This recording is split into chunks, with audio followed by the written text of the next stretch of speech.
Good evening and welcome to the Crossroads Career Network webinar tonight. As always, we're happy to have you and welcome. My name is Tom Jacobson.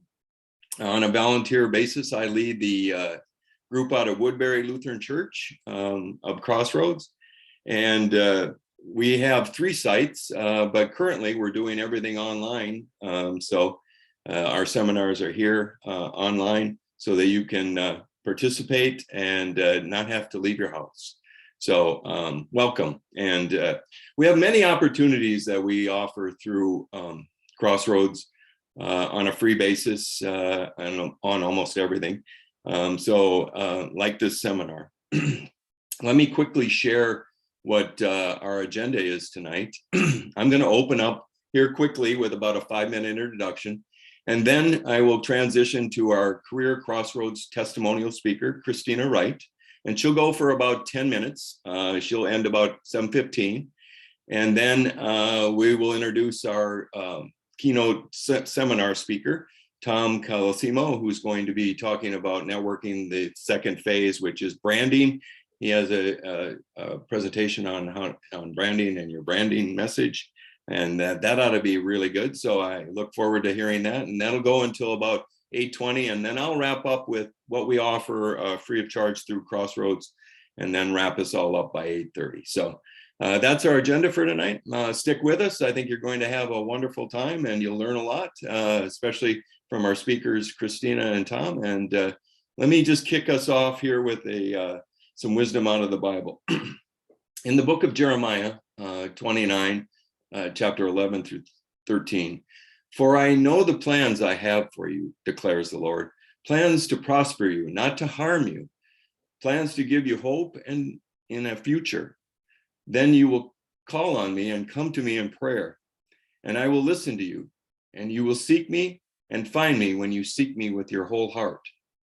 So this is true, and God gives us great wisdoms in this scripture because he knows the plans he's made for us, and he knows how we're wired, and he wired you. So if we turn to him and we look to answers, he will guide us in this life, especially as we go through this transition period that a lot of us are in. So, look to him, ask for guidance, speak to him in prayer, and he will help you. And he only wants the best for us in our lives. You can be sure of that. Let's pause with a quick prayer. Dear Lord, thank you for bringing us together tonight. We have this forum. We're happy that you give it to us so that we can communicate with people and help them through this transition. We appreciate you providing great speakers to us like Christina and Tom, and you provide their wisdom to give and share. We look forward to a great message from each of them. And we look forward to hopefully no snow tomorrow, maybe a little bit, just, for the moisture content. And help us all to achieve what we're looking to do. In Jesus' name we pray, amen. Okay, so at this time, I'd like to introduce our testimonial speaker, who will be Christina Wright. Christina and I go back a ways. We were in transition together at one point, and we went through quite a few things together, and I'm going to let her tell her story and her career Crossroads testimonial. Christina, it's all to you. All right, thank you, Tom. I don't know if I know your prayer is your own business. I actually really like the snow, so I am not going to pray for no snow tomorrow, but you can do what you want. No, thanks so much for inviting me. I'm excited to be here and just to share a little bit about myself and my job transition journey. It's really interesting to look back, at how quickly your life can change, how quickly your outlook can change. So I just wanted to share just this little bit of perspective as I kind of launch into my testimony here. I landed in my current role about 13 months ago. I'm a communications advisor and strategist at 𝙎𝙤𝙗. And right after I landed, I wrote down my career transition story because I didn't want to forget what I had gone through. I didn't want to forget how far I had come. So it was kind of strange as I was preparing for tonight, looking back at that story that I wrote, almost a year later, a little more, because a lot of the detail that I included in my story at that time. I found myself thinking today, gosh, this really isn't important. And it was a good perspective check for me, like I said, about how quickly things can change. But I decided to pretty much leave my story as it was, as I had written, because all of those details were important to me at the time. At the time when I was recently in transition, and I thought it would be the most meaningful version of that story for all of you. So hopefully there's something in here that you can relate to and maybe find some inspiration in. So as for me, I spent nearly 20 years in corporate communications in the financial services industry, working in credit unions. For the first 14 years of that, I was with the state's trade association. And then I was recruited away by a local credit union who created a position for me on their senior leadership team. And I worked there for nearly 5 years.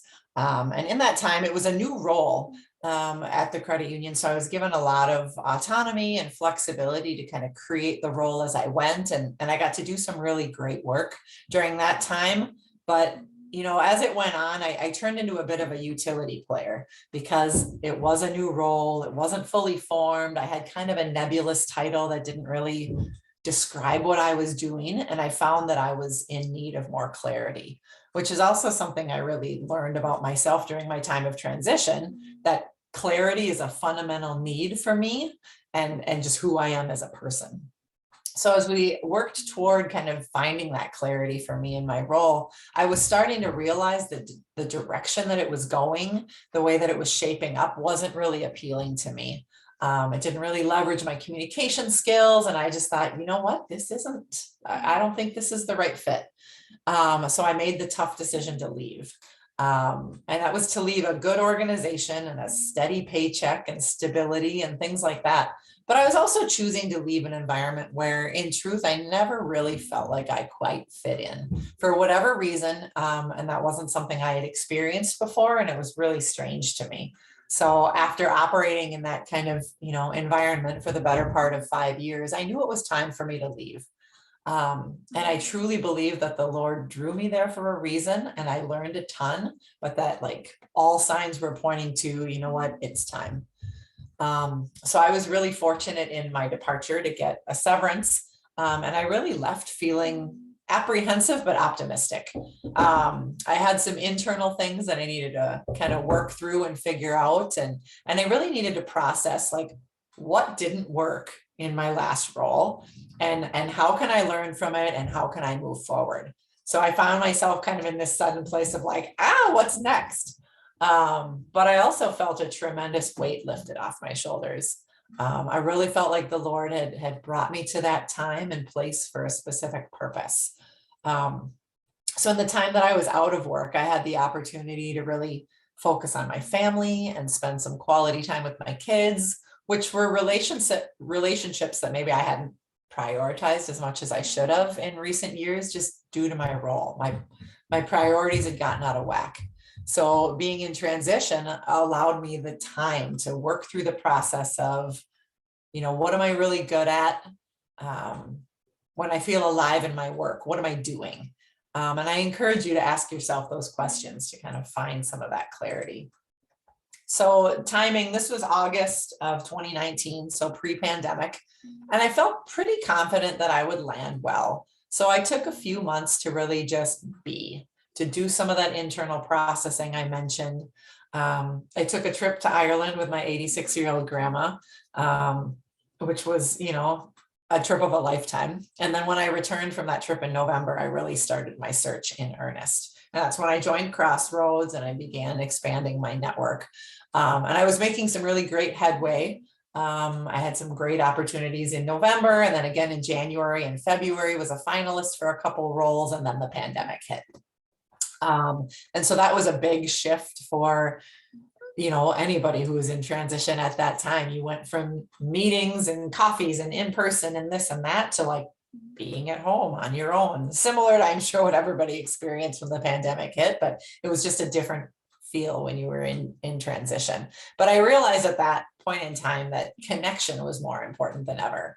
So as some of the other groups had temporarily paused, I recognized that I really needed a crew. So I started my own networking group, and we had weekly connections, and Tom was a part of that for a short while, and he landed pretty quickly. But, you know, it was just a number of folks that I had met kind of over time during my transition that I thought, you know, they're good eggs and they're going to land well. Like, let's keep these people close. And so it was also a good opportunity to get acquainted with video chat and explore and get comfortable with the tools, because a lot of us hadn't used them much, you know, pre-pandemic.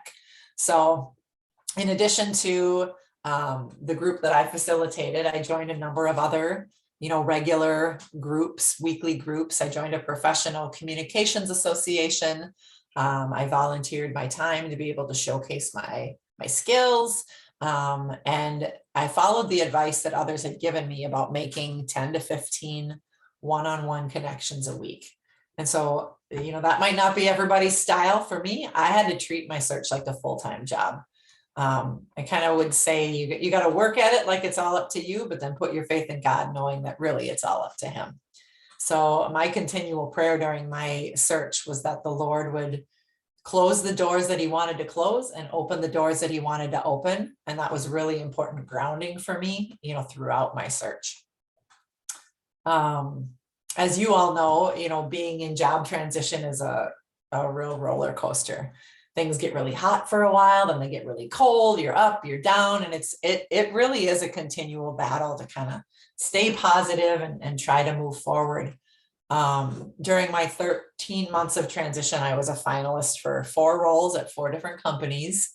And so I totally get it. Like, when you become emotionally invested in a process or in a job, like, it's definitely disappointing to make it to the final round and not get selected. But, you know, I realized that that was a door that the Lord had closed, and that I needed to be thankful that he answered my prayer. And in looking back, like, I am so glad for some of the doors that were closed. You know, a lot of the roles at the time, they felt so right. And it was just like, oh, yeah, this is what I've been waiting for, only to have the door closed. But now in hindsight, you know, I see a lot of those same companies have gone through big layoffs or a lot of ups and downs during the pandemic. And so, especially in hindsight, I'm grateful for closed doors. I mean, don't get me wrong, it can't all be positive. You know, sometimes you need to take a breath and have a pity party and, you know, mourn the loss of a job that you really wanted. But then, you know, you got to pick yourself up and get going again. So, you know, looking back on my time of transition, I see how I was able to get over it and move forward a little faster and a little faster each time.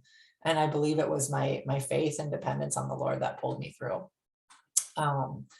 In Isaiah 55:8, the Lord says, my thoughts are nothing like your thoughts, and my ways are far beyond anything you can imagine. So it's kind of like the comparison of a parent to a child. You know, when you have kids, they want to eat candy for lunch and dinner, but I'm not going to let you do that. And so the kid throws a tantrum. And it's kind of like that with God too, working with us. You know, I really want this job and I don't get it. And then I have a pity party and a little tantrum, and I might not understand why. I don't see the big picture, but the Lord has a plan, and that I need to trust in it. So for me, like, my personal journey of job transition, I felt really close to the Lord during this time. I had a lot more mental clarity. I had more time to pray and to journal. I got deeper into the word. I read devotionals, and I incorporated faith into our weekly networking group. And I just felt like it really became an important outlet and a connection point for me to share my faith and to tell others, you know, what the Lord was speaking to me during that time, which was just a lot of words of encouragement and hope. And it really became like a ministry for me, to the point that on my 3rd rejection as a finalist, you know, one of my first thoughts was that my work in this new ministry and my transition group just wasn't done yet, and that he still had more for me to kind of do in that place and that season. Like it says in Esther, you know, perhaps the Lord has placed me here for such a time as this. So like I mentioned, I landed in December of what year is it? It's 2022. I landed in December of 2020. And I'm doing exactly what I set out to do, what I said in my goals, what I said in so many networking meetings and meeting people. I'm working in internal communications at a Fortune 500 company, and I'm doing exactly what I set out to do. I'm using communications to create clarity. I'm translating strategy into action. I'm doing change communications, organizational messaging and positioning, and helping to build transparency and trust in employee engagement. So those were like the things that I really wanted to do. And I am so thankful for where I am. All in all, my search was a 13-month journey, which is way longer than I would have expected. But again, I'm grateful for it because I had the time to be free and to be with my family and to really embrace the gift that the Lord was giving me. One last thing that I want to mention that I'm especially grateful for is the Minnesota Crossroads Network and the shift in mindset that it provided me around networking. Because sometimes networking gets a bad rap, but it doesn't have to be schmoozy and slick. But really that mindset shift of focusing on how can I help somebody else? Even though I'm the one in transition and you might have a job, my focus is what can I learn from you and how can I help you? And that was really a game changer for me in networking and in my transition. So I will leave you with a verse from 2 Corinthians that relates to that. Chapter 1, verses 3 and 4. God is our merciful Father and the source of all comfort. He comforts us in all our troubles so that we can comfort others. And when they are troubled, we will be able to give them the same comfort that God has given us. So thank you so much. I appreciate being here. Well, Christina, thank you. Thank you for your time. Thank you for your great testimonial. That was great. I found myself nodding my head a lot during your presentation. I could physically had to stop myself a couple of times. We couldn't see you. But it just resonated with me, and a lot of the things you said. Obviously, I was part of your transition and was there for some of the things that you were talking about. So it was great, and I just wanted to call out the fact that you started that networking group, and it really meant a lot to the people because we were going through that first shutdown of everything. And there was nothing. It was like we were networking like crazy, and then all of a sudden we were shut down, and you were there and provided that, and that was you and you alone, and you did a great job. And it was very important to a lot of people. So thank you for that. Thank you for coming tonight. Thank you for sharing your story. I think it's a great story. I think you're in a great place now, and you are a disciple, obviously. So tell the word, and thank you again, and have a great evening. You're welcome. Thanks, Tom. And thanks. Tom. Bye now. Okay, so now I'm going to transition from Christina and her story to Tom, our seminar speaker tonight. I've known Tom for a very long time. In fact, Tom was the leader of the transition group at Woodbury Lutheran Church before we became Crossroads. He has been there for about as part of a transition team for over 20 years. Well, almost, over 20, I think it is.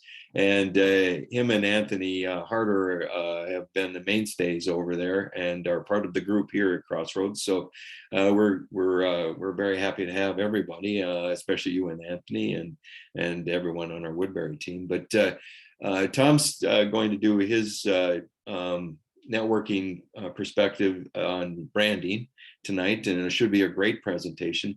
If you have questions for Tom during the transition, please put them in the chat section. I will monitor the chat section and break in occasionally, or Tom will pause occasionally, and we'll answer those questions and take care of your questions so that you get answers as soon as possible.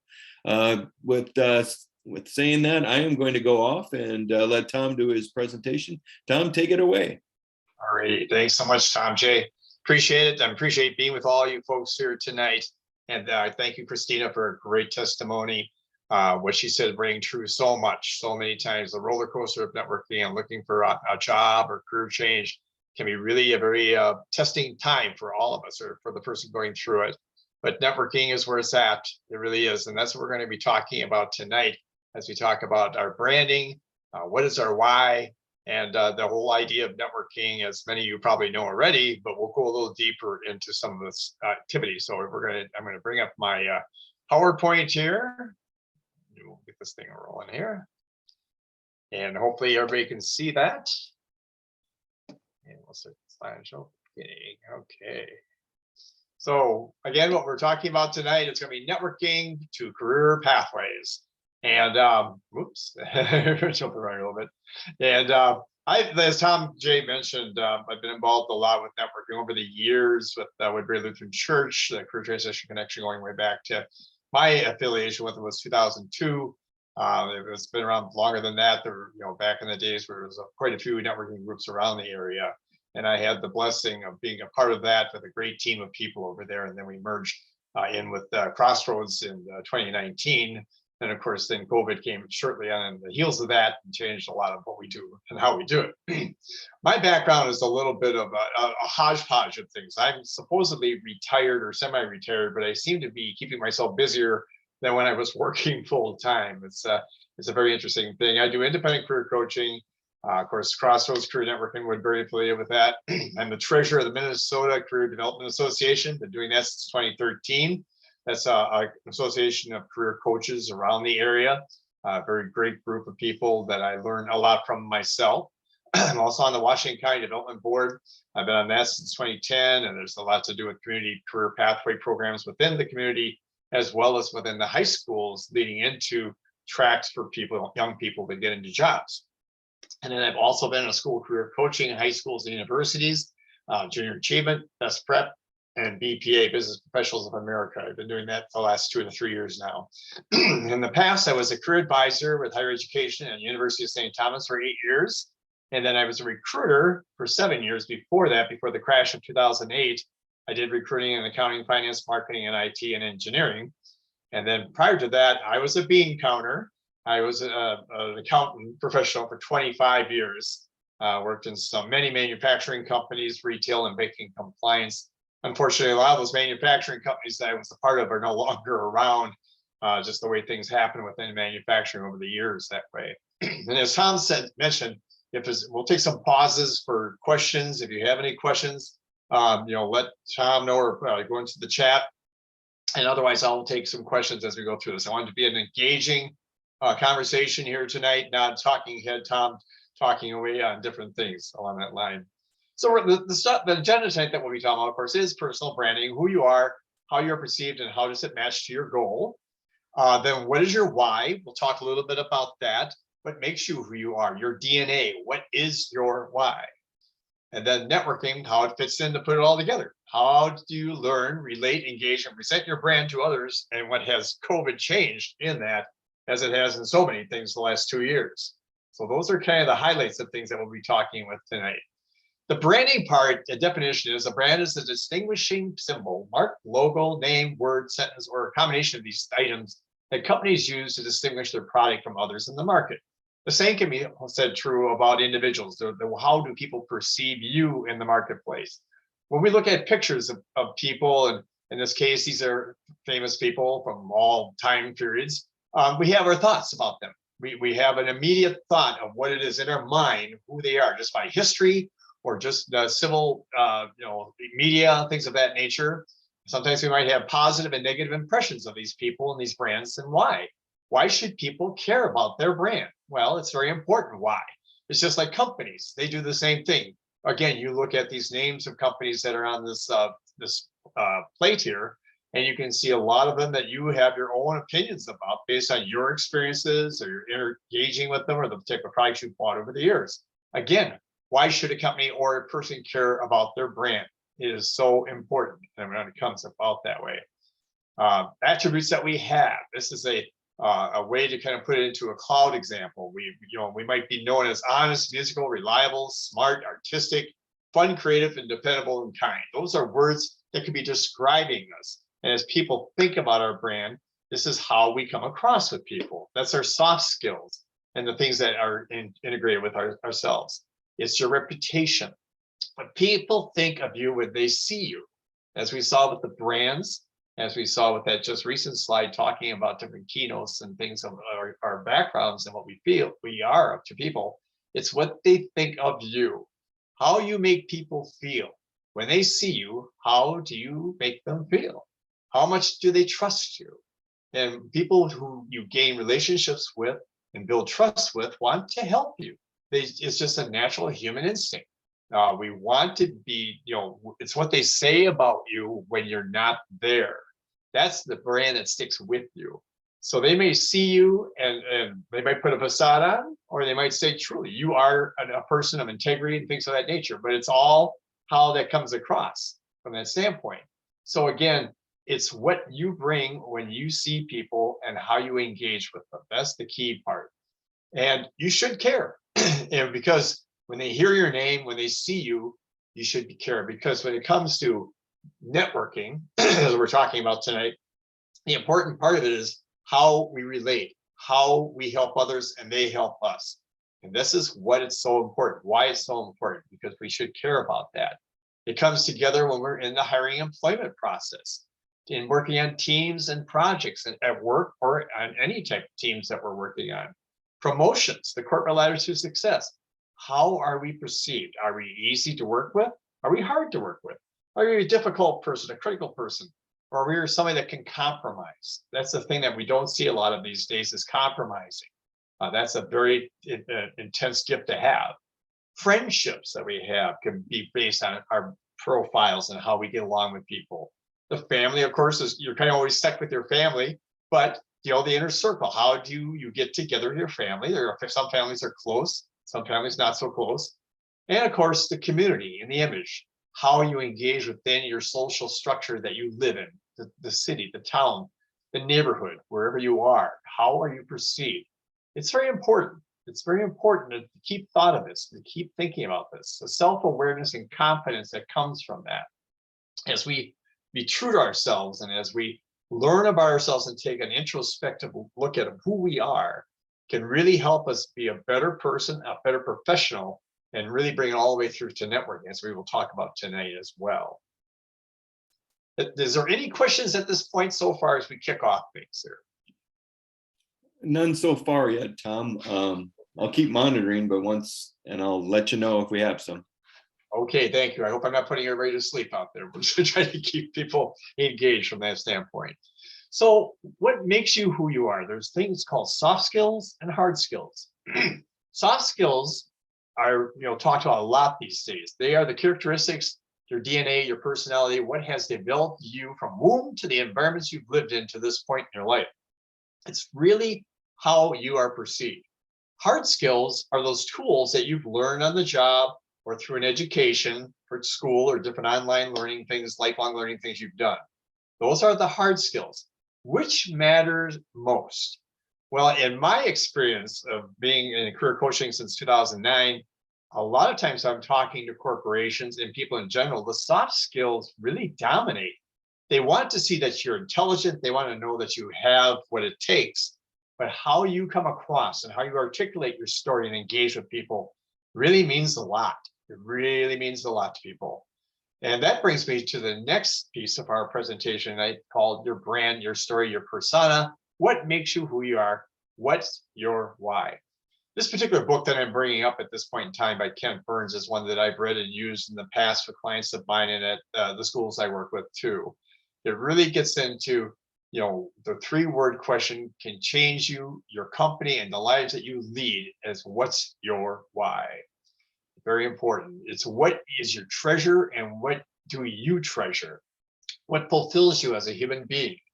When you live your life, why do you live it the way it is? Do you feel fulfilled or do you not feel fulfilled? It's just like when you're looking for a job or you're talking to people to network for a job. You want to be fulfilled in the jobs that you're looking for. You're going to be the best performer there is. If you have a job that you enjoy and that you feel confident and comfortable in, and you like working in the culture that it brings together. That's what is your why and why it's so important to tie that together. What is your purpose, your cause, belief that drives you? This all comes together with what's your why and when you're looking for a position as you're networking with people. The core values that motivate you. What is a meaningful life to you? Working for companies can bring that out or it can destroy it. There are some companies that have mission statements that sound better than sliced bread. And there's others that say it, but they don't practice it. Sometimes it's a facade. Sometimes it's truly what it is. I can't tell you how many times when I was a recruiter, when I would get to know companies based on what I thought they were about, but then when I got to know them from behind the scenes and a little bit more about their systems and how they pull things together, how it was quite different than what your perception was from the outside looking in. So when you're going through interviews, it's just like when you're networking, learning about companies, you want to ask these questions of people so that you are going after the right job, the right companies that you feel will tie into your value system. What's your why? So important. And that's what networking can help. When you're going through, learning about jobs, looking for jobs, looking at companies, talking to people is what networking is about, building relationships and asking those questions about these companies. What does it mean if you're changing careers? It's the same thing. Do you really want to change career? Well, then you talk to people in that area that do it so that you can feel fulfilled to make sure that it is truly what you want to do. Likewise with companies, you want to talk to people who have worked at that company or are working in that company. So it really is truthfully a place where you want to work. Because there are sometimes it doesn't add up. The dots don't connect sometimes. So it's always important to understand your focus, your values, what makes you who you are, what motivates you, and then go down that pathway for your career and for the jobs where you're going to take that to as well. And of course, you want to match the brand and what type of brand that matches to what you convey. If you look in the mirror at yourself, is it truly what other people are seeing? Getting back to matching that brand and how other people perceive you is very important. It's who you are as your brand. If people, like in the lower right corner here, many people would be scared if they saw in the mirror, not their faces, but their character. Sometimes we think we're a certain way.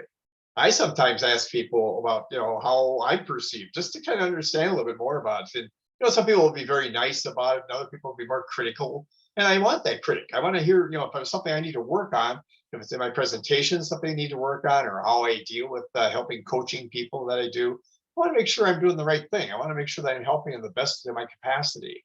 So we want to make sure that that brand, how we're perceived, and how this all ties together is really what we are, who we are, and what we are trying to convey. Because that will make the integrity of finding our job better. It'll make it better with the networking that we do and people trusting in us and wanting to help us. And then, of course, paying it forward to other people when we have that successful conclusion as well, too. So here, I'm going to have a little video I want to show at this point in time here. Hopefully we'll get this started up. And this is what we're going to be talking now. We're going to moving into the networking piece of the presentation. As you move into the networking piece of this presentation, are there any questions at this point on the items that we have talked about so far? Nothing I don't yet. see any, Okay. Tom, right now. So Okay. That's cool. I should test. I'm going to test the capability just to make sure it's working. So Okay, that sounds cool. So why do something like networking that can take so much time with unknown results and can be stressful or fearful? It can be a roller coaster ride. It's not, do you have a job?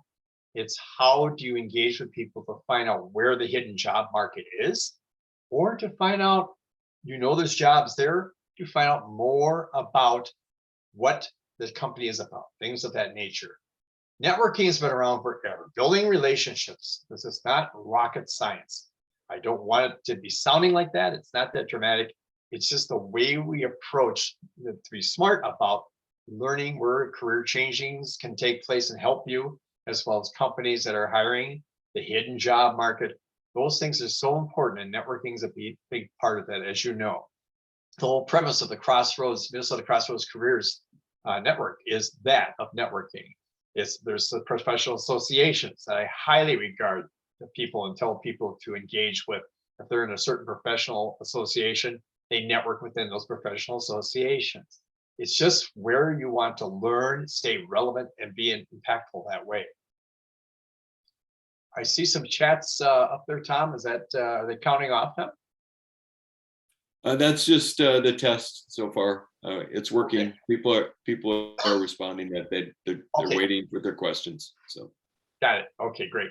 Okay, thank you. So networking, we want to stay relevant in society and the marketplace. That's why we network. If we live in a bubble, if we don't go outside of our comfort zone and talk to people, we won't know if we're in the right spot. We won't know if we have the relevancy that companies are looking for. So it's very important to reach out to people who are out there in the professional area. You learn about careers, what you need to know, jobs in the industries themselves, the companies in the industry, and the companies, the cultures and products of those companies. Who's who in the company? These are just some of the items that you look at when you're networking and trying to reach out to people and learn about that. Obviously, if you're going to be interviewing, you want to learn about the interviewing characteristics of the company and the people that you're going to be meeting with. Build your network of people in that area so they can help you understand what are the buzzwords, what are the key elements that they're looking for from professionals in that industry or in that focus. That's what networking is so helpful for. I know that there's people I've met over the last 20 years or so that when we talk about networking, there are some people who get upset about networking. They get frustrated. They say, Tom, I've been networking. I've met with 200 people and nothing's happening. I feel like I'm just spinning my wheels. And really, it can be that way. Networking is not always going to be a bowl of cherries. It's not going to be something that's going to work every time. You may have a great meeting and feel pumped up, ready to go, but you hear from that, and you might have another meeting that's like a dead end. It just depends, on how maybe you set up your engagement with those people and how you ask the questions of engaging. Some people are more extroverted, some people are more introverted. So you have to kind of work with those times and kind of take, the good with the bad, so to speak. And the key thing with networking is to be focused. I can't tell you how much and often I talk to people about a focus. When people say that they're networking and meeting tons of people, they said, Tom, meeting all these people, and I look at their list, I'm like, wow, you've met with a lot of people, hundreds of people. Well, and they say, but nothing's happening. I'm saying, well, tell me about how you meet with these people. When you meet with them, what's the dialogue like? What is your agenda? Are you talking about specific needs that you have and how you're trying to learn on this focus that you have so they get it, they grasp it, and they know how to help you? Or are you just keeping it high, 30,000 foot looking down? If you're not getting down into the focus. Because if you just meet with people for the sake of meeting with people, virtual chats, coffee chats, whatever, that's not going to do it. You'll get to leave a short memory of yourself, maybe as a good person, but it's not going to be what you really want. You want more than that. You want to learn more and get more connections in that area, that career area that you're going into, or that industry, or that company that you're trying to get into. That's the key. And it's just like on your resume, when you focus your resume on a particular job, you just don't use the cookie cutter approach. The same thing applies to networking. You don't use a cookie cutter approach to meet with somebody over at 3M and somebody at Medtronic and General Mills or Tenet or Ecolab, whatever, and you use the same spin. You want to get deeper into those situations to help you know and learn and be smarter on what's going on in the marketplace. Here's another video I'd like to share with you called Informational Interview Small Talk. And this gentleman here will kind of go through a 2-minute presentation here, and I really enjoy his presentation on this slide as we bring this up here. Hopefully.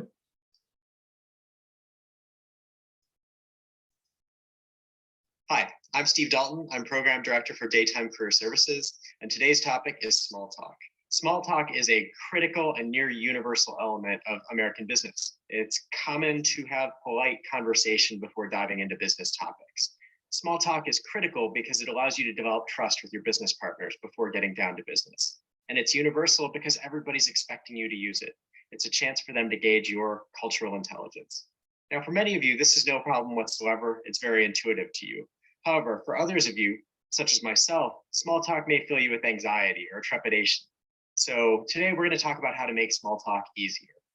I'm going to give you my framework for small talk to help take away some of the anxiety you may experience when engaging in this practice if it's not intuitive to you. Frameworks are very helpful. They take away anxiety and help give you a structure to help you perform in the moment before you develop true proficiency. Frameworks also make it easier for you to do what's very important in small talk, which is listen. Success in small talk is less about what you say, and it's more about how you respond to the answers that you're given. So here is my 3-question algorithm for small talk. First, how is your day going so far? This is a temperature check question. If the person is all business, they will say fine. And yours? In which case your response should be fine, and you'll move on to your next question. However, if they're chattier and they give you extraneous information to answer this question, my morning's been crazy, my dog got sick and I had to race into work to get here on time. The appropriate response is to ask a follow-up question on that extraneous information. Is your dog okay? It lets them know right away that you're listening to what they're saying rather than just running through a list of questions. It's an easy, quick way to build likability during small talk. Second question I recommend, how did you join your organization? You want to ask them about themselves before they get a chance to ask you about yourself, because I want you to mirror their behavior. If they take 30 seconds and they're all business to answer this question, you should take 30 seconds and be all business. If they take 2 minutes and they're chatty, you should take 2 minutes and be chatty. If they take 5 minutes and they're chatty, you should still just take 2 minutes and be chatty. That's the maximum amount of time I want you speaking. The third question is, what are you working on right now? This gives you a chance to demonstrate sincere interest in the work that this person is doing.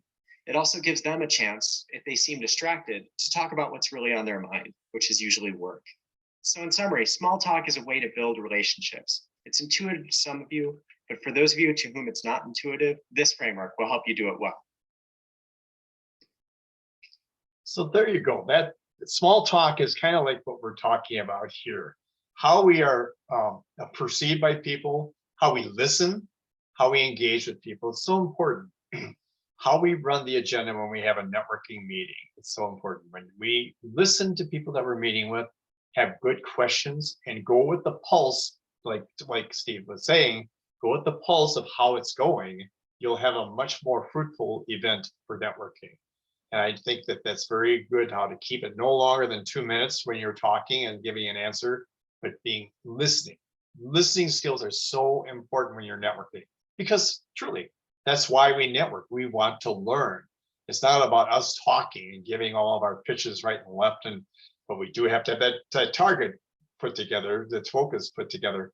But listening to the responses, listening to the questions that they have and answering them for them, but also listening to what they have to say about the needs that we have to have when we go into a corporate interview, or if we educate ourselves by new industry or change careers. Very important, building tactical relationships. So again, finding people working in that career field, it's more insightful than just education by doing networking. Learn real world experiences by talking to people, and it helps you be prepared for the future. In general, networking really never ends from that standpoint. So how do you start with networking? Okay, and what's changed in today's world of COVID? Well, there's been a lot of changes, as you can tell, even by how we're doing tonight's meeting has changed over the last 2 years. In today's world of COVID, it's more virtual, obviously. There's a lot of LinkedIn introductions, a lot of chat traffic going through LinkedIn now, as far as introductions go, more so than ever. Recruiters are on there looking for people. They are surfing for keywords. Your LinkedIn profile is more important than ever.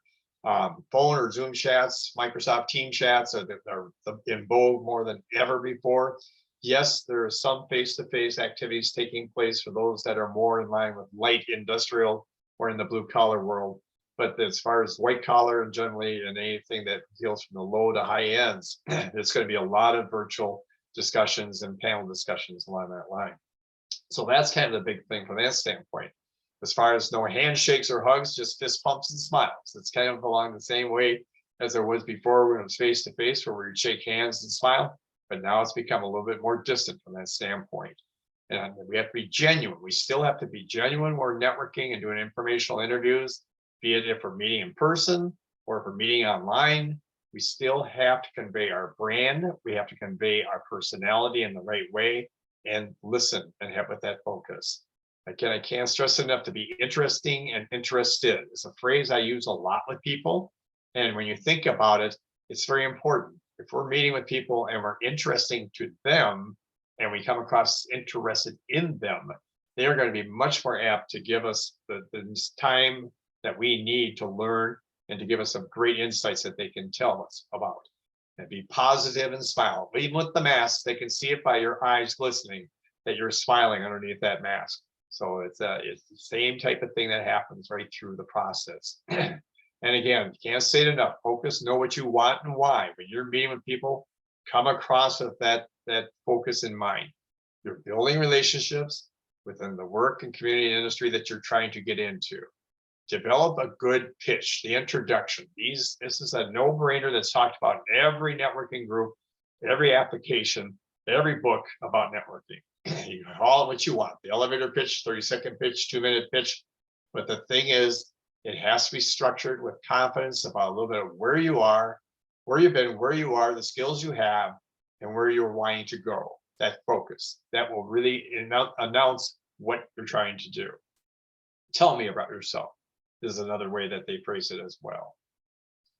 So networking is, what is your why? It's your brand, and it's who you are that becomes your brand, that comes across that way. The tell me about yourself question is so important. It's asked in almost every interview, as well as in the networking meetings, everything along that line.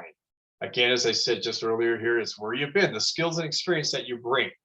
Be confident, be detailed about who you are, not too chatty, but at least bring enough that people understand who you are and what you're trying to do, where you are as far as current activities that you're doing, why you're doing these activities, and where you want to go with those activities and your goals. If you're going through transitioning careers, which I did in my life, I went from accounting, as mentioned earlier, accounting to recruiting to coaching.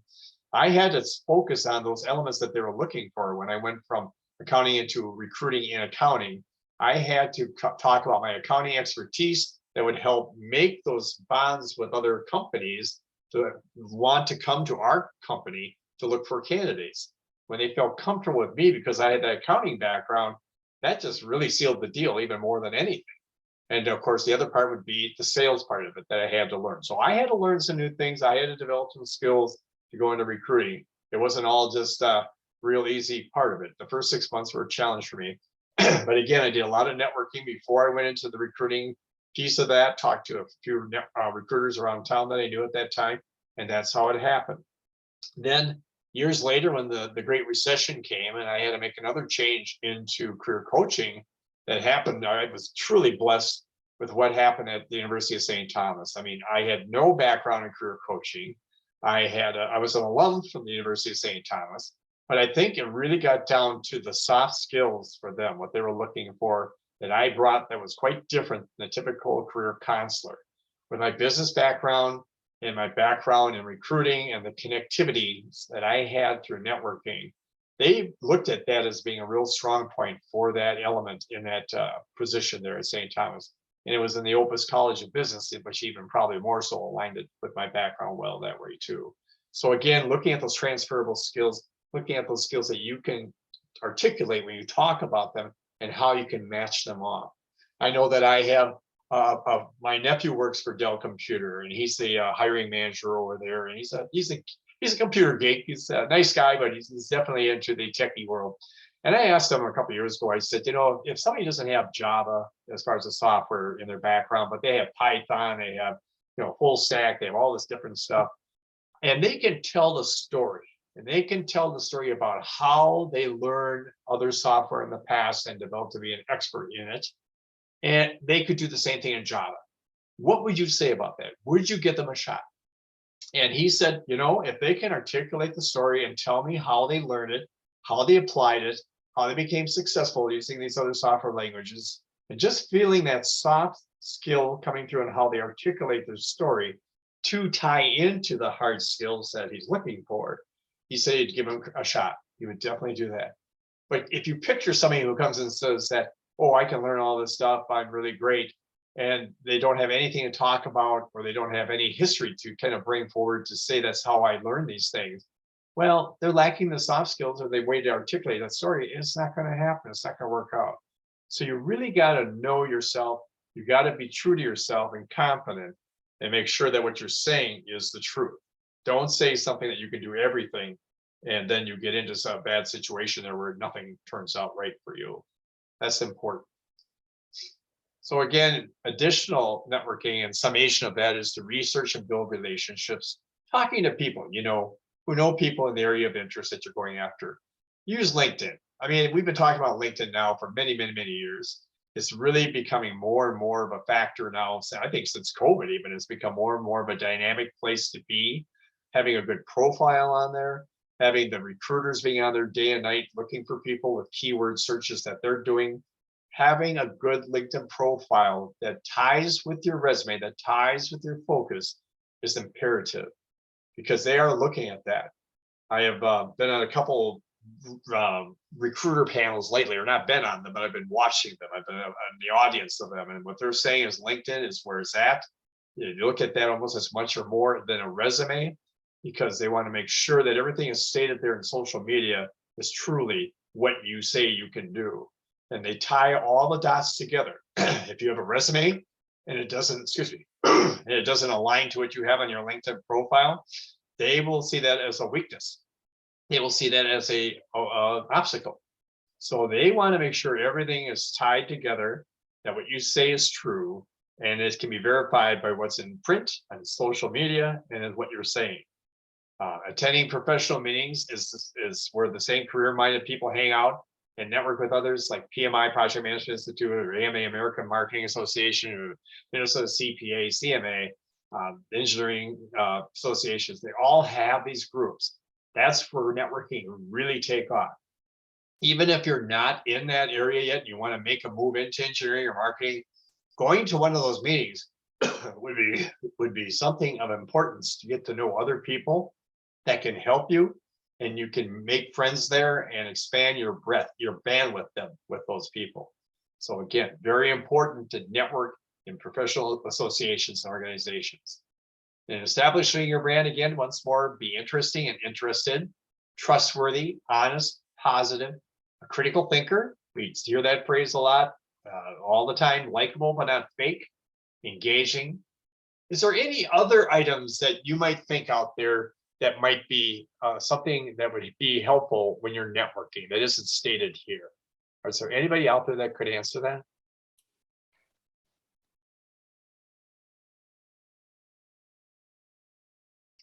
Is there anybody out there?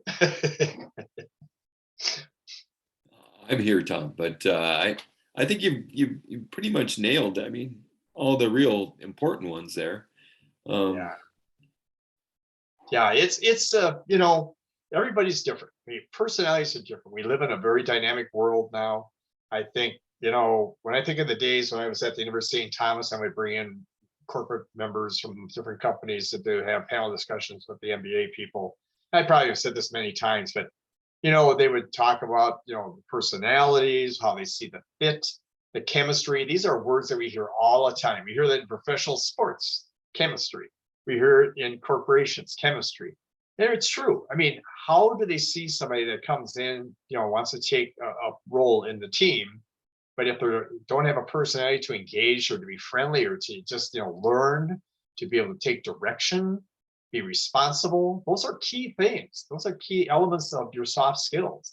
And if they don't see that, if they don't see likability, if they don't see how you could fit in with the team, that's a turnoff for them. They don't care if you had a 4.0 or in school, or if you've been a rocket scientist. If you can't communicate, you can't engage in a correct way, it's not going to be very helpful for you. Again, virtual informational interviews are the way to go these days. Sometimes you can get a coffee chat depending on the situation, but more and more today is so easy to do a virtual chat with somebody and to learn that way from that standpoint. And again, in summary, you know, meet with people who work in the career field or the company that you want to be at. That's to do over a cup of coffee, not a lunch. Back in the days, we'd always say do a coffee. Don't go through the lunch routine. Okay. Keep the meeting short and concise. Have an agenda. Have an agenda. Don't drag it on. People are busy and you want to be not taking advantage of them. Tom? Well, yeah, you have a question? Yeah, I have a couple questions now. Back to your one slide where you had all the attributes that you were talking about. Yeah, here. Yeah, well, one, George Linkard indicated that empathy is a good thing to have. Ah, okay, I like it. Empathy. Yeah, and Beth Norris indicated that find common ground, people you know. Or have in common, that is. And then Anthony, you know, be willing to give as well as get. You know, I mean, it's like a give and take. You know, make sure that you're a giver and not just a taker. So true. Those are great ideas. And especially the pay it forward, give and take type of thing. It's so important because like Christina talked about in the beginning there, I mean, there's so many things that we talk to people and we move, we engage with so many people as you go through a 6-month search or a 10-month search or how long it might take. It's important to be able to give that back to people, to help and see, help other people as well. But I think the thing too is to be a listener, to be a good listener. When you're networking, it's listening. Yeah, one more thing, That's- Tom. Excuse me? One more thing was ask what we can do for them. Yes, ask what you can do for them. Always the question at the end of a meeting when you're done with that type of thing and you're meeting with them, the agenda should be what can you do for them, appreciating their time. And as I even say here, a thank you card. Having a thank you card is so cool. And even in this day and age of 2022, I still get them. When I was at St. Thomas, I would get them from alums and students, people. It's just a nice touch that makes you feel, special, that you help. And it's just a little touch of things because, people will help if they feel that you come across genuinely, like we say early on, and you're engaging and you're interesting. They'll want to gravitate and help you. They'll gravitate to you and say, what can I do to help you? And then you develop this bond and how to stay in touch, and that those types of things are very important. So that's very important to keep that when you're meeting with people. Volunteering is another way of networking. There's so many professional associations, community groups, and boards that you can get onto that can help from that standpoint. You can get Feed My Starving Children, Habitat, Many, Race Secure, Simon Gives. There's so many other ones out there. Because I have done that too. When I volunteered for Feed My Starving Children or something like that, I am talking to other people that are working there, and I have found some great contacts. Excuse me, great contacts by talking to people at these functions where I've met people who are directors of human resources at a particular company, or they're just great people and they want to help other people. I tell them what I do is career coaching and things like that. We gravitate to some of those discussions. And when you're looking for a job, there's nothing like volunteering and talking to people at these functions when you're doing those kind of things. So always keep that avenue open. Keep that avenue open. Again, you're maintaining your brand, meeting people who can help you learn the latest trends in your field and keep your brand fresh.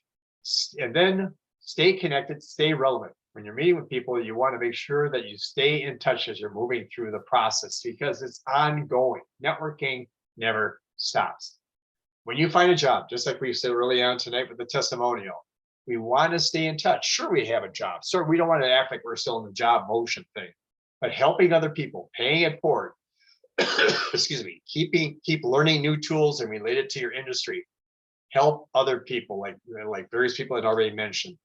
So important because you never know. The average life on a job these days is between 3.5 and 4.5 years. Okay, that's not very long. Time flies when we're having fun. So you don't know when you're going to be looking again. You don't know when that time's going to come up when you're going to have to be back out there and hitting the pavement, so to speak. So you want to keep those networking connections warm in a pleasant, professional way. A lot of times when I'm staying in touch with my connections, the key ones, not all of them, but I'll say if I see in the Business Journal, Minneapolis St. Paul Business Journal will be an article about a particular company, and I know 2 or 3 people that work there, and I'll send them that article and saying, hey, Joe or Sally, I see that your company's expanding in the Asian market or European market with this new product. I just saw it in the MSP Business Journal. I said, this is terrific. And they'll reply saying, hey, thanks for keeping in touch. Yeah, that's great. Yeah, we're having, we're expand this and that, So it's a good business way, professional way of how to stay in touch. And again, to maybe thank them again for the help that they gave to you when you were in that mode too, when you were looking for jobs or looking for connections that way. And helping other people, it's just what you got to do. So many times there are people that I have bumped into over the many, many years of doing this kind of thing that don't understand networking. Like if they work at a company and I'll get a connection to a company and I'll ask this person, would you mind, having an informational interview or chat with somebody just 15 minutes? And I go, no, just have them apply online, and that's kind of a downer, it's kind of a off the cuff kind of remark. And a lot of those people, well, they're very busy, maybe, and maybe that's true to them. but they've never been in the situation where they've had to network. Maybe they've been in that job, luckily for them, for 30 years, and they've never had to network, never had to look for a job. But generally, people in this day and age, especially since 2008, have been much more open to helping other people, to talking with people, to taking the time. I have had so many great meetings and great people I've met over the last 12, 15 years that have been very helpful. So that's the thing to keep that in mind as well. A couple of books that a lot of you probably already know about from Grace and the different networking groups. But of course, there's the 20-minute networking meeting, a great networking book that was published close to 10 years ago, and they have different iterations of it. This is the professional edition. Nathan Perez, Marcia, they come back and speak at the group off and on, and know that. And the other one is one here by Burke and Dodson, Nancy Burke. I think she was a part of the Grace team at one time too. And it's Power of Your Career, the Art of Tactful Self-Promotion while you're working. So while you're working, you should be networking too. And you have a job and you're trying to go for promotions and things like that, you want to stay active and relevant that way too. So those are a couple that most of you probably already have heard of these already. This final slide I have up here talks, I'm a sailor, and it talks about how winds change and how we have to adjust our sails for the wind. Be ready for the winds to change. Just like in life, we don't know if we're going to lose a job or something changes or things happen. They happen quickly. And sometimes they happen with a warning. Maybe they happen in 2 or 3 months in advance. You see it coming. Other times it can be a Friday, those horrible Fridays, whatever, where they give you the pink slip. But the winds of change can happen, and you should be ready and be ready to adjust your skills, just like a sailor has to adjust the sails to the shift in the wind, and be ready for that to happen, because change is constant, and it's important to be ready. So that's pretty much it. And I actually made it in plenty of time. That's so making sure. But I want to make sure that we've answered any questions out there. Is there anything that I have not answered, or people that have a story to share about maybe a networking meeting that didn't go so well, or why it didn't go so well, or ones that have gone great? I'd love to hear that. Well, as people, put their thoughts down in the chat, I just one thing that came to mind too is you talk about a lot of things about being genuine and interesting and that sort of thing, but making that first impression is really one of the most critical things that you can have. I mean, and people make up their mind about you, especially in an interview, in that first 90 seconds in some cases, as you're making that first impression. And it usually surrounds itself around that question, tell me about yourself. And and how people may stumble on that particular question, thinking that they want a quick outline of your resume, or not knowing exactly what they're asking, rather than in some cases just asking a probing question back. What is particularly would you like to know about me? It could be if they ask it in a different way. All the other things. Tell me, what has been your experience with that, and what can you offer people in that area? I think that question is so much, it can be a distractful question to a lot of people, as I work with people in colleges and young people and people who are 65 years of age. It doesn't matter. I think the thing is about the focus and to be yourself. We talk about, you were right on, Tom, we talk about the first 30 seconds, 90 seconds, how you make that impression, being genuine, trustworthy, building a nice rapport that way. But I think the thing is to be focused in really, be truthful about your background, why you wanted to meet with them. If you were introduced to them by Tom Colosimo and he said, because your background is in this area, and I've done research, and you'd be a perfect person for me to talk to about where I'm going with my career endeavors at this point in time, be it the company that they worked at or working at, be it the career that they're in and they're trying to turn into that career. And I think the key is not to be too wordy, too lengthy. Don't put the person to sleep. Keep it succinct and keep it relevant. And 30 seconds, I know that it's kind of funny when you say 30 seconds, it doesn't seem long when you say that, but 30 seconds is long enough. As we heard earlier with the video I showed Stephen, I mean, if they are talking or however they're feeling, you keep it to a minimum of 2 minutes. You don't want to go off and fill the air with a lot of chatter. sometimes silence is good. Sometimes they're thinking and making that happen. But the tell me about yourself thing is common to almost every interview, from informational to regular interviews. It's the first thing that I meet when I meet with people. So I'm helping do mock interviews, things like that with the universities. That's the first thing I start with.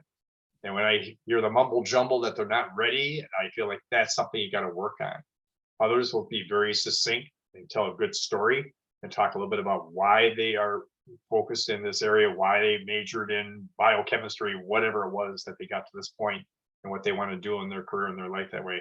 Puts a nice story together. So it just really starts it on the right foot. Okay, Tom, a question just came up, or a statement here. Actually, it's someone relating their experience. I had a networking session with an old friend, and she kept talking about things I wasn't asking her, and had difficulty trying to focus on what I wanted. I left disappointed, as I thought I might be rude trying to push my agenda. Perhaps I didn't set a good expectations.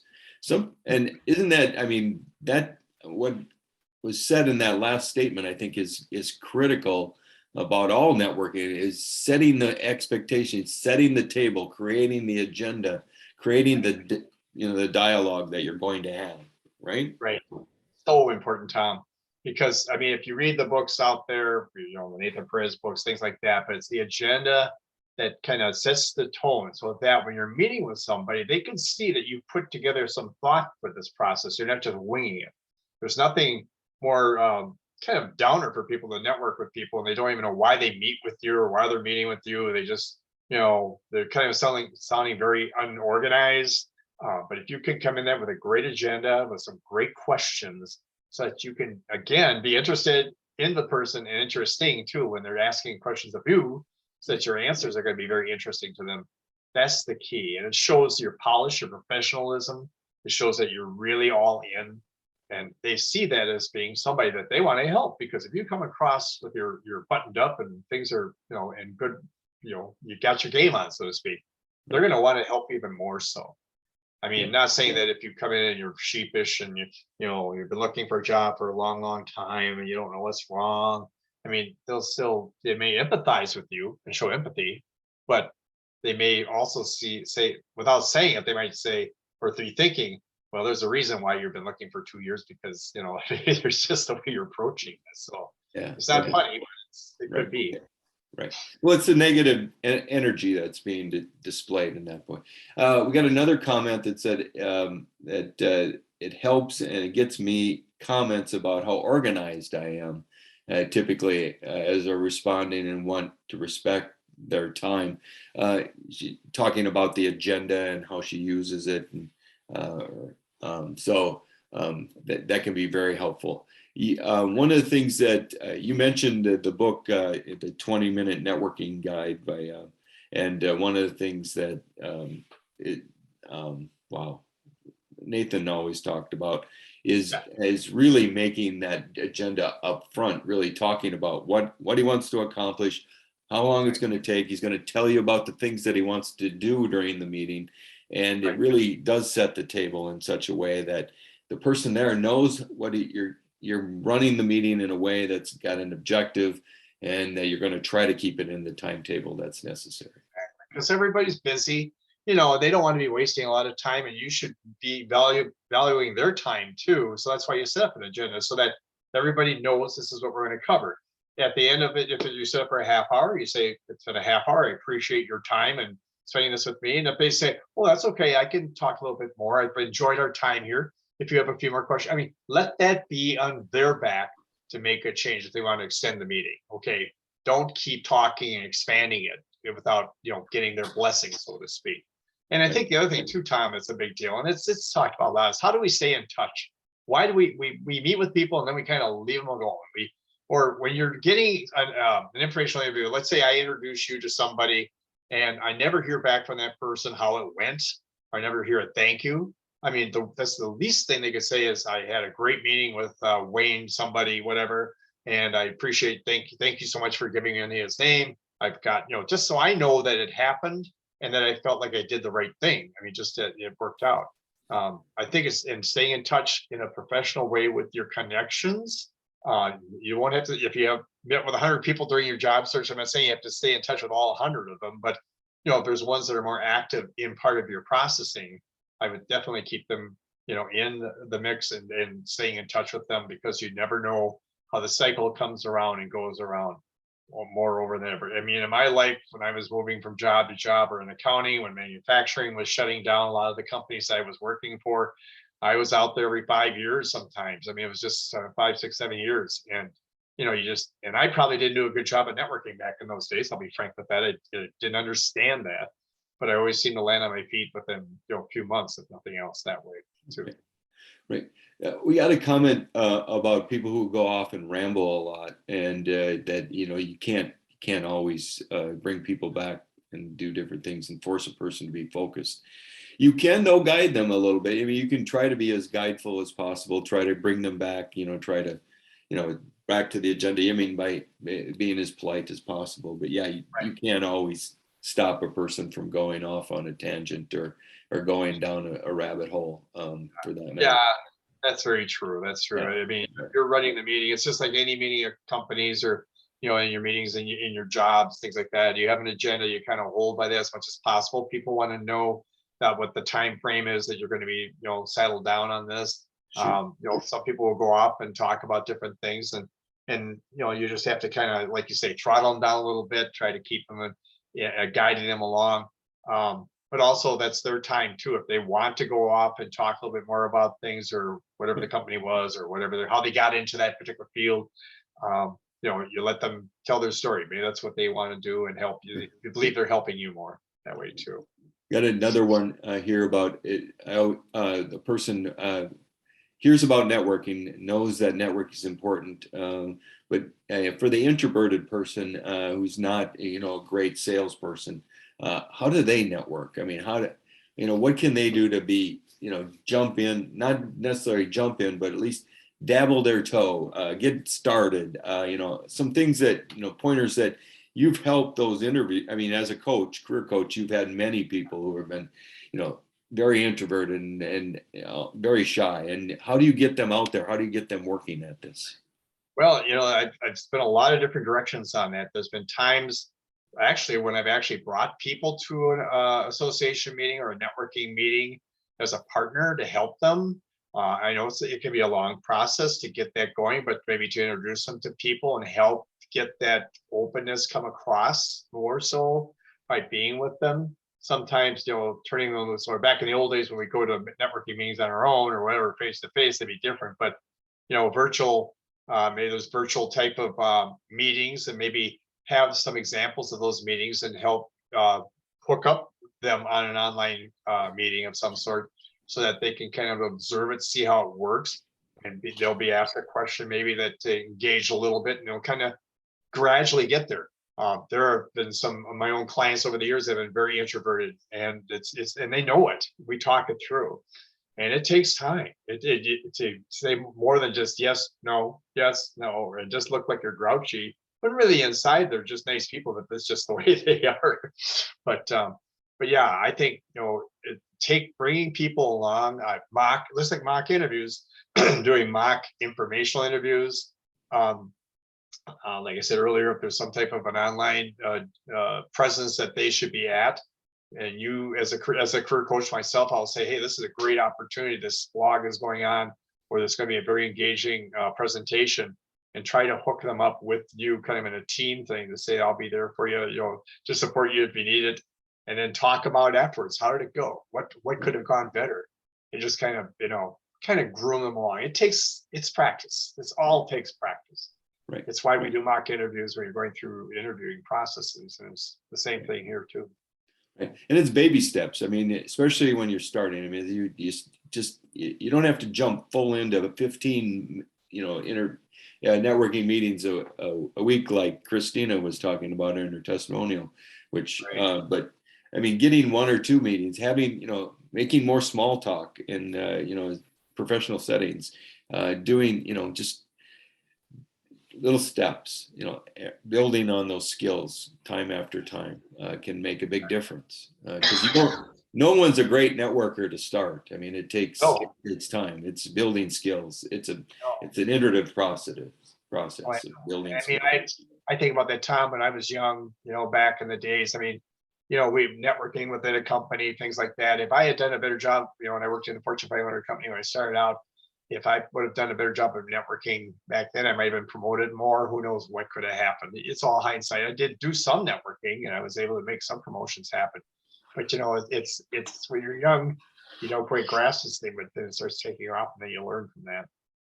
And it's part of life, and I tell the young people, I say, when I'm working with them in high schools and colleges now, I say, you got 45, 50 years ahead of you, and you've got to stay relevant. You've got to keep lifelong learning.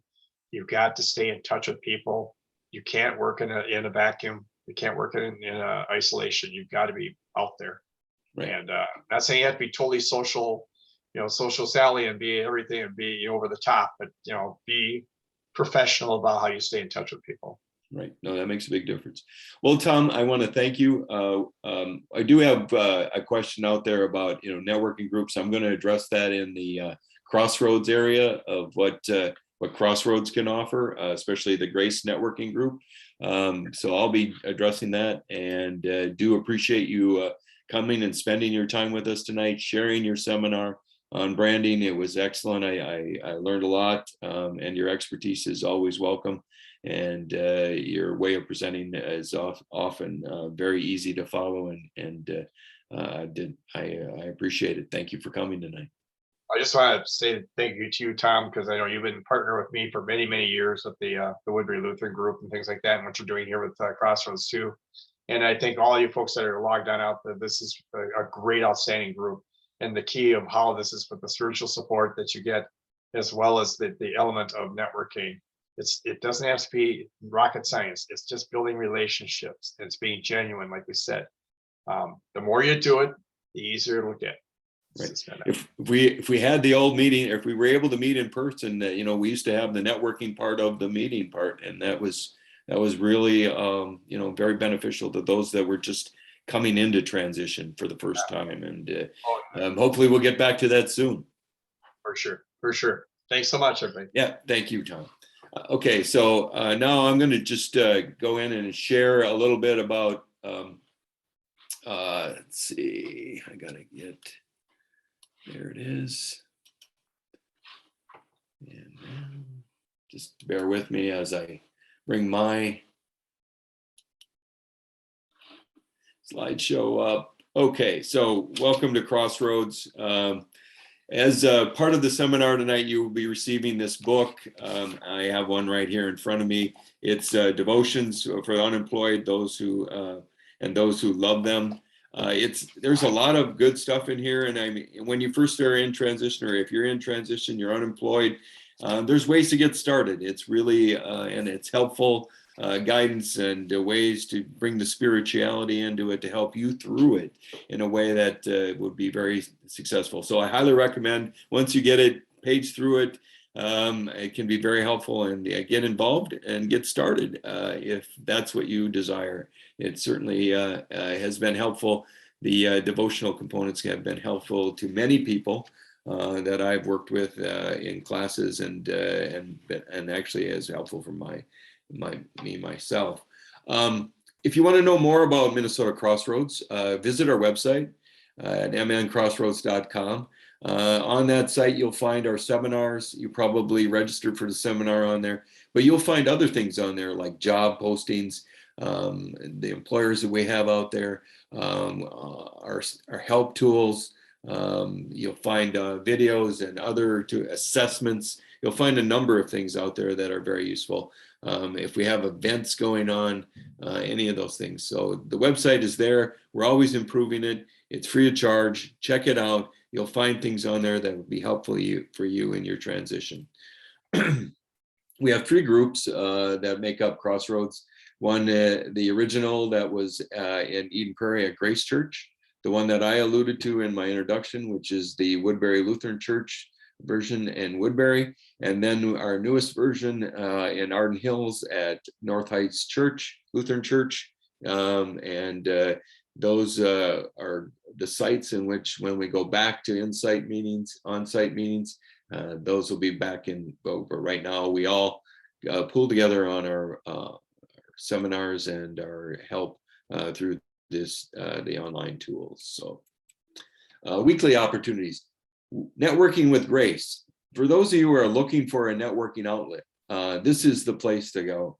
It's run by the two Wes's, Wes Roper and Wes Tang, and there's not two better networkers in all the Twin Cities than those two, and they will help you, guide you, push you, pull you very gently, whatever it takes to get you involved in networking.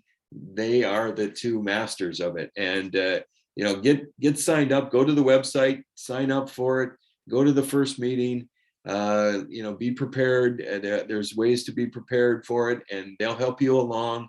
And as you get more and more involved, the more you'll become proficient at networking. The more baby steps you take, the more likely you're going to get really immersed in networking, and it'll really help you in your job search and your transition. So I highly recommend it. It's Thursday mornings. It's online right now, but eventually, again, hopefully someday soon, we'll all be back on site, and that's when the magic really happens. But you can make the magic happen of networking online by visiting Networking with Grace on Thursday mornings. In addition, if you have needs as it relates to coaching, let's say interviewing, resume, maybe even networking, anything that you can think of, go to our website, request coaching online, and someone will be back in touch with you, an expert that we have, a volunteer that is willing to help you in that way. So free of charge, please go to the website and check it out. It can be valuable. In addition, this is hard work. This is stressful. We're a religious group in many ways. So we have people who want to help through prayer. So if you need the prayers of others and the help of people in prayer, go to our website, sign up with our prayer team, and see what they can do to help you through this process. It can be very useful. We have a lot of online classes. We have seminars that meet, all-day seminars that used to meet at Grace. We'll be back to those soon, hopefully. This COVID thing can't last forever, at least we hope. And so, those will be coming. But our 8-week small group classes are going on as we speak. They're online. You can sign up on our website.